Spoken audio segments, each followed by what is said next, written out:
வணக்கம். ஆற்காடு அங்காளம்மன் கோவிலில் ஊஞ்சல் உற்சவம், திரளான பக்தர்கள் சாமி தரிசனம். விழுப்புரம் மாவட்டம் கண்டாச்சிபுரம் வட்டம் ஆற்காடு கிராமத்தில் அமைந்துள்ள அங்காளம்மன் கோவிலில் கார்த்திகை மாத அமாவாசை ஊஞ்சல் உற்சவம் நடைபெற்றது.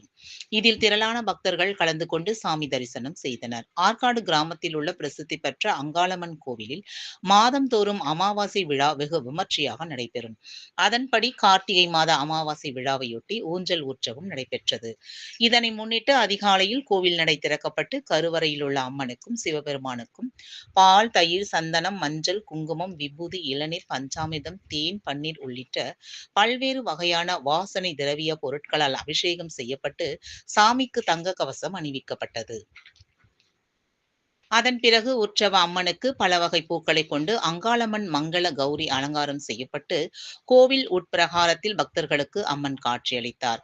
அதன் பின்னர் இரவு 11 மணியளவில் உற்சவ அங்காளம்மன் பம்பை மேலதாளம் முழங்க வடக்கு வாசல் வழியாக ஊஞ்சல் மண்டபத்தில் கட்டப்பட்டிருந்த ஊஞ்சலில் எழுந்தருளினார். அதனைத் தொடர்ந்து பூசாரி வேலாயுதம் பக்தி பாடல்களை பாடினார். அப்போது அம்மன் ஊஞ்சலில் முன்னும் பின்னும் அசைந்தாடியபடி பக்தர்களுக்கு அருள்பாலித்தார்.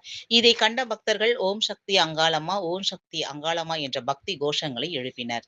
இதையடுத்து நள்ளிரவு 12 மணியளவில் தாலாட்டு பாடல் பாடி அம்மனுக்கு அர்ச்சனை செய்து மகா தீபாராதனை காண்பித்தவுடன் ஊஞ்சல் உற்சவம் முடிவடைந்தது.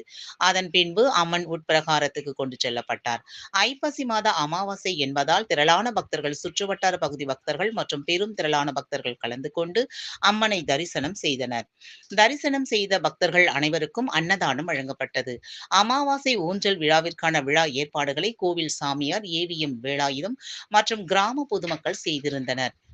விழுப்புரம் மாவட்ட செய்தியாளர் ஆ. தண்டபாணி, மாம்பழம்பட்டு.